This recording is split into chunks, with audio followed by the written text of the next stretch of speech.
Anna Lee Carroll, a retrospective on her role in Not of This Earth, 1957. Early life and career. Born on October 7, 1930, in Birmingham, Alabama, Anna Lee Carroll, affectionately known as Boots, was the only child of Frederick L. Peck and Ella Corinne E.C. Carroll. She embarked on her acting journey in 1952 with the Town and Gown Theatre in Birmingham, quickly establishing herself as a prominent stage actress in the region. Her theatrical endeavors spanned several decades, with notable performances in productions by the Virginia Samford Theatre, Birmingham Festival Theatre, and the terrific New Theatre.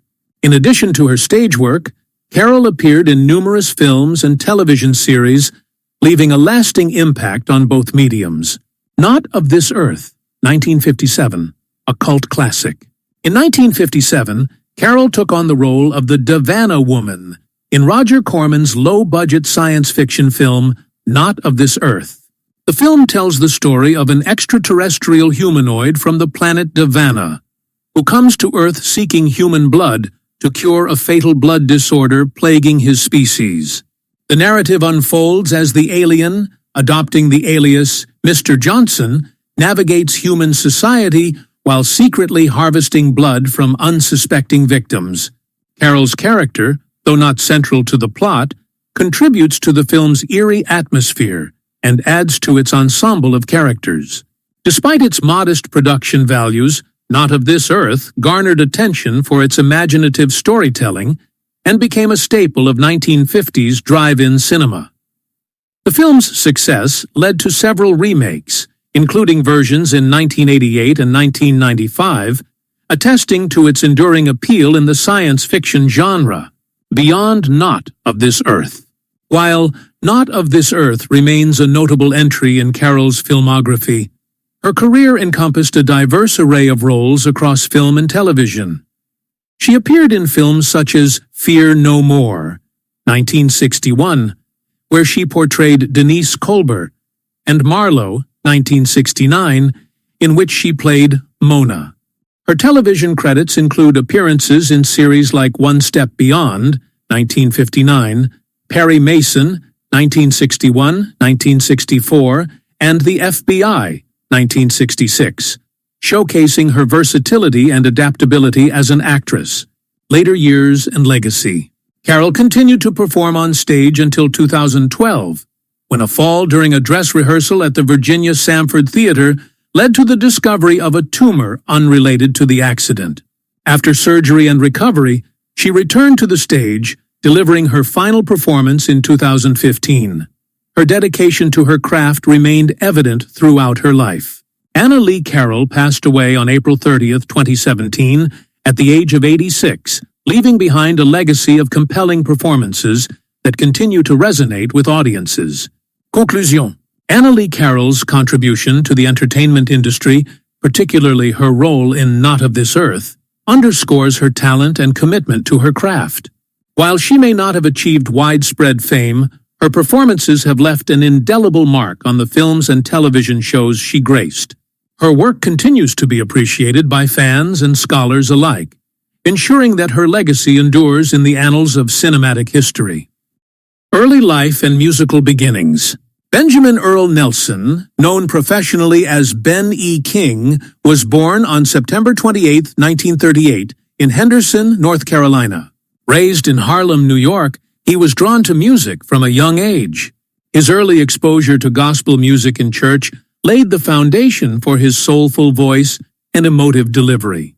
In the late 1950s, King joined the vocal group The Drifters, where he became the lead singer on several hits, including There Goes My Baby, This Magic Moment, and Save the Last Dance for Me.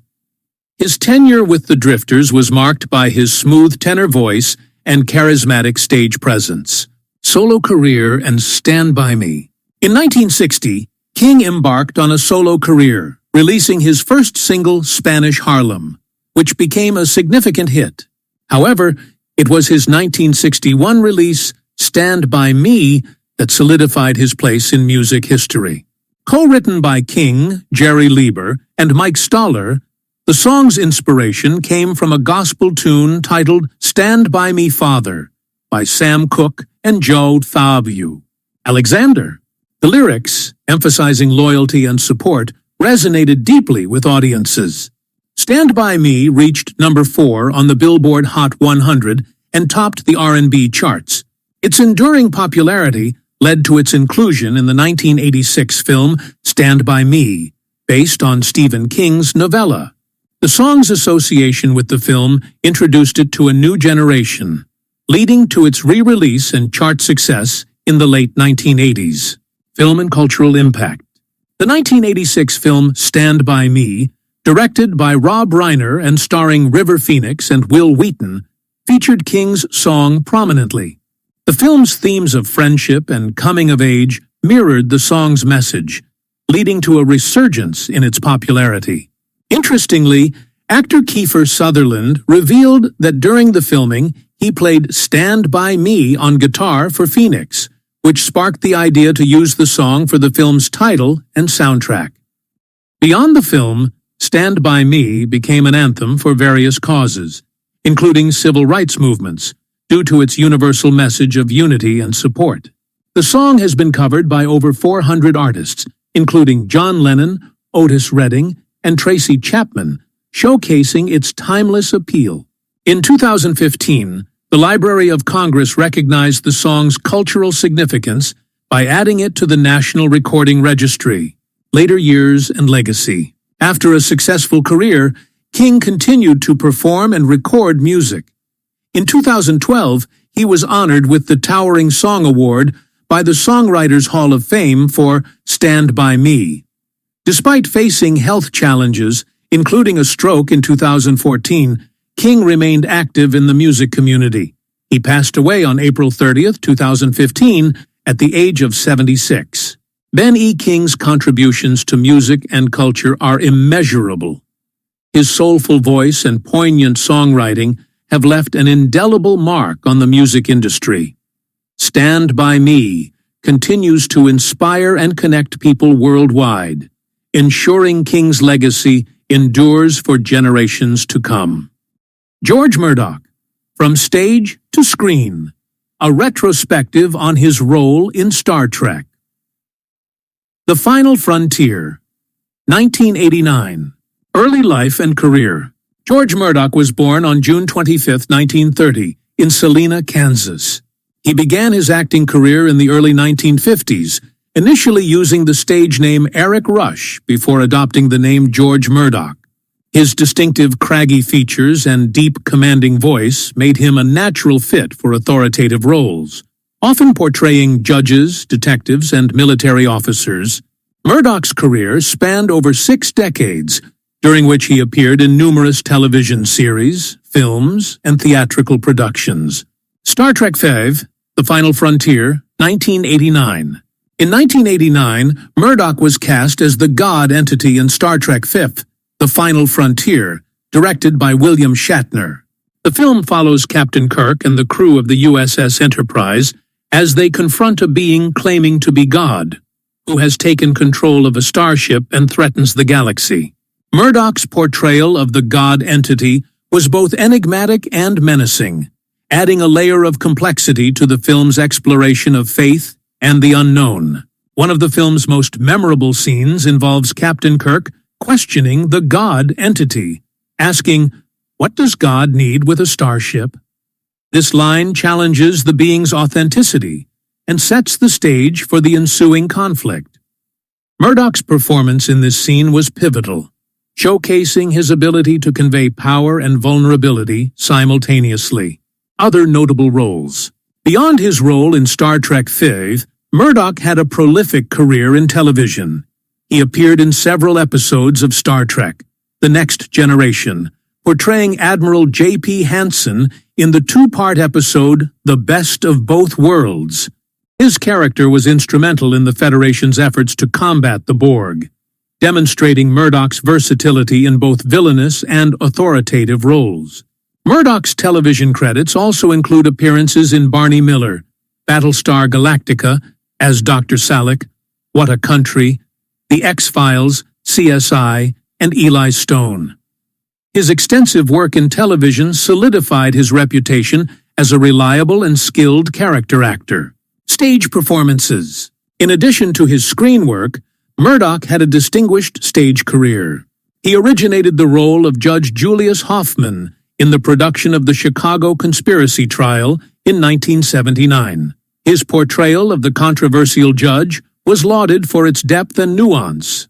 Murdoch also performed the role of Big Daddy in Tennessee Williams' Cat on a Hot Tin Roof with the Arizona Theater Company during the 1988 season, further showcasing his range as an actor. Personal life and legacy. George Murdoch was married to Catherine A. Miller, and the couple had a stepdaughter. Murdoch passed away on April 30, 2012, in Burbank, California, at the age of 81. His death marked the end of a remarkable career that left an indelible mark on the entertainment industry. Murdoch's contributions to film, television, and theater continue to be celebrated by fans and colleagues alike. Conclusion.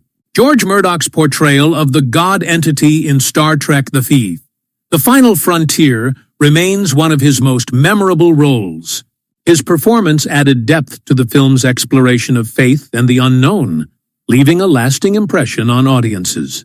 Throughout his career, Murdoch demonstrated versatility and skill, earning a place among the most respected character actors of his generation. Isaac Golub, a retrospective on his role in Dear Furious, R. Complex, 2020. Early life and career. Isaac Golub was a multifaceted artist known for his contributions to the punk rock scene and his ventures into filmmaking. As a musician, he was the frontman of the hardcore punk band Death by Stereo, a group that gained recognition for its energetic performances and socially conscious lyrics. Golub's involvement in the music industry provided him with a platform to explore other creative outlets, including acting, writing, and directing. Transition to filmmaking. In the late 2010s, Golub began to shift his focus towards filmmaking. His background in music and performance influenced his approach to cinema, leading to a distinctive style that blended elements of punk aesthetics with narrative storytelling. Golub's films often explored themes of identity, rebellion, and the human condition, reflecting his experiences and perspectives as an artist. Dear Furious, R. Complex, 2020. In 2020, Golub wrote, directed, and starred in the short film Dear Furious, R. Complex. The film delves into the complexities of human emotions and relationships, using experimental techniques to convey its narrative. While specific details about the film's plot and reception are limited, Dear Furious, R. Complex showcases Golub's commitment to pushing the boundaries of conventional filmmaking and his dedication to exploring deep psychological themes. Legacy and impact. Isaac Golub's transition from music to filmmaking exemplifies the interconnectedness of artistic expression across different mediums.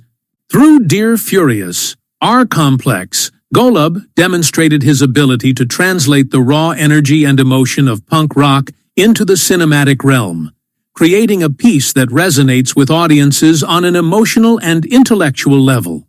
His work continues to inspire artists and filmmakers to embrace unconventional approaches and to explore the depths of human experience through their craft. Conclusion. Isaac Golub's contributions to both the music and film industries highlight his versatility and passion as an artist. Dear Furious, R. Complex stands as a testament to his creative vision and his ability to challenge traditional storytelling methods. Although his time in the film industry was relatively brief, Golub's impact is evident in the innovative work he produced and the inspiration he continues to provide to artists and audiences alike. Joel Koval, actor, producer, and political voice in Born in Flames, 1983.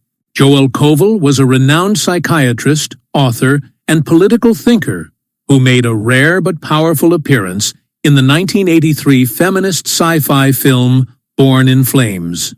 Known primarily for his work as an academic and radical writer authoring books such as White Racism and The Enemy of Nature, Koval also engaged with political media in various forms. His brief role in Born in Flames, directed by Lizzie Borden, placed him in the middle of one of the most provocative pieces of feminist and anti-capitalist cinema of the 20th century. Born in Flames imagines a United States 10 years after a socialist revolution.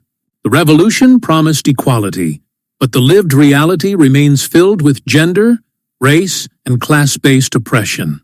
The film follows underground women's resistance movements who, through pirate radio, grassroots organizing, and direct action, challenge a government that has failed to deliver on its ideals.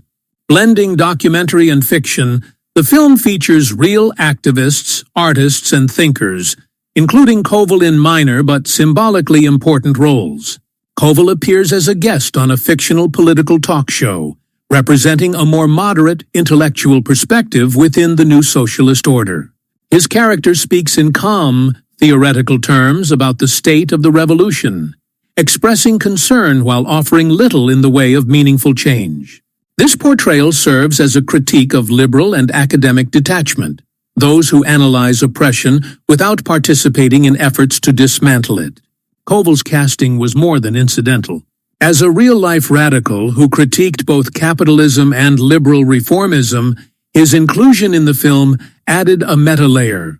By playing a character he might oppose in his writings, Koval demonstrated an awareness of the contradictions within leftist discourse, particularly how even revolutionary movements can reproduce systems of hierarchy and control. The talk show scene also underscores one of the film's central themes: the disconnect between state-sanctioned media and the real struggles of marginalized communities. While Koval's character discusses ideology in an abstract manner, women in the film organize underground, fight street harassment, and confront police violence.